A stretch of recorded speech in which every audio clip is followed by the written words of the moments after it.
Hey, so I realize it isn't actually Thursday, but I'm in college and I had a paper that was due at midnight on Thursday and I hadn't written it yet.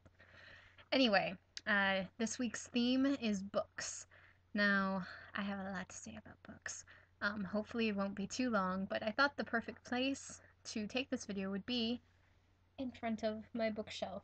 This is obviously not all of my books. Many of my books live under my bed or in crates by my desk over here, and they pretty much live all over my room.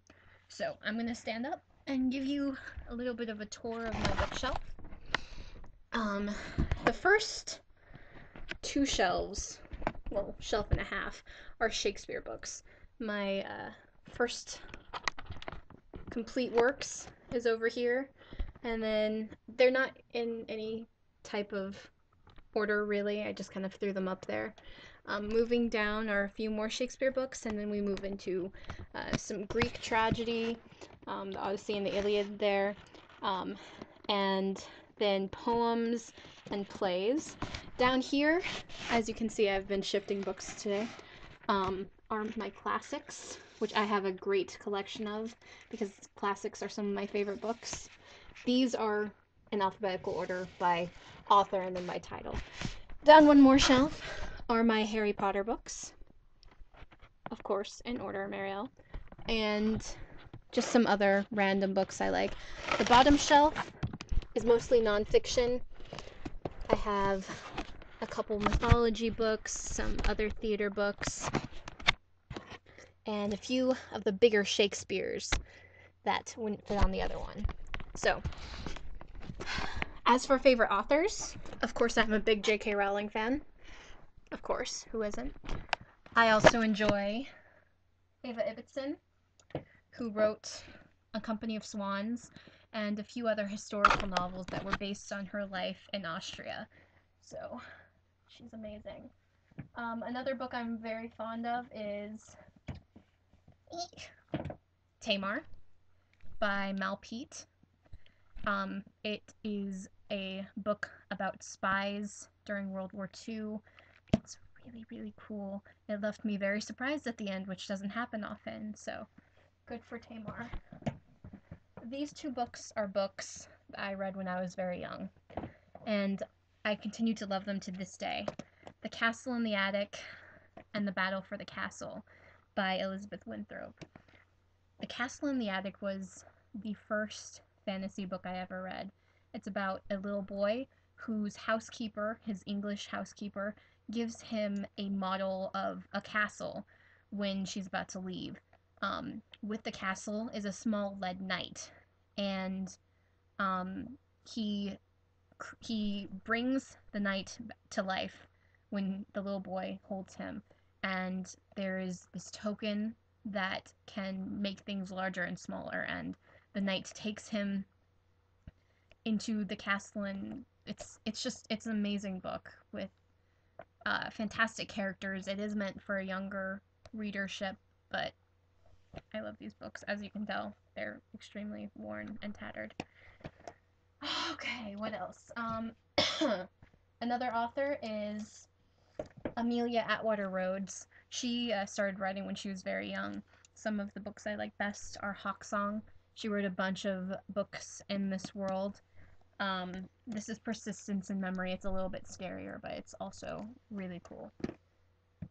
Okay, what else is up here? When I was younger, I also enjoyed reading Ella Enchanted.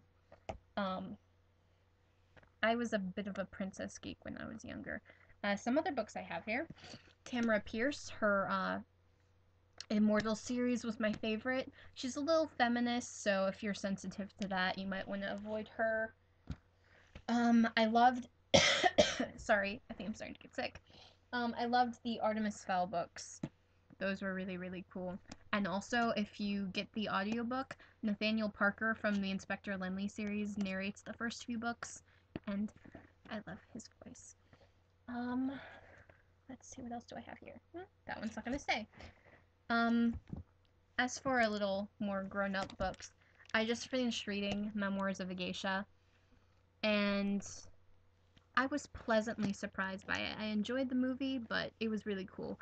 I also liked The Painted Veil, which a movie was made out of. And Brideshead Revisited by Evelyn Waugh. And I love this one too. The best movie that was made of it, has Ben Whishaw in it, who was also in Bright Star, which was about John Keats, and the really freaky movie called Perfume. It's kind of a horror movie. I love the series and philosophy. It takes modern subjects like Doctor Who. This is the book I mentioned in Doctor Who Week, and writes chapters about and philosophy. I was just at a library book sale today, and I picked up 2 more of the End Philosophy books, The Matrix and Philosophy, and Lord of the Rings and Philosophy. Some classics I like. Let me see back here. I loved the Lord of the Rings series. It took me a while to get through them because they're really, really long, and I started reading them when I was really little. But my favorite of them is still The Hobbit. It was then, and it still is now. I also was a big Wuthering Heights fan. I'm a fan of all the work by the Bronte sisters. I think that they are kind of they're the classic Gothic books, and you can't get much better than that anymore, even though Wuthering Heights has kind of been ruined by Twilight. What else do I want to talk about? The Hunchback of Notre Dame and Les Miserables were hard to get through, but worth it. I really like the old style of writing. I don't think that there are a lot of authors who can compare with these original stories. So, I think that is all I have to say for today. I know that tomorrow, on Saturday, Groundlings is starting again. And let me see if I can find Mini Quiche. Mini Quiche will wish you guys off. So, enjoy staring at my books for a minute while I bring down this cute little guy. So, Marianne and AJ, I love you guys. Keep up the groundling spirit for me. And Mini Quiche loves you too and wishes you the best of first days. Other than that, have a great weekend, everybody, and I will talk to you next week.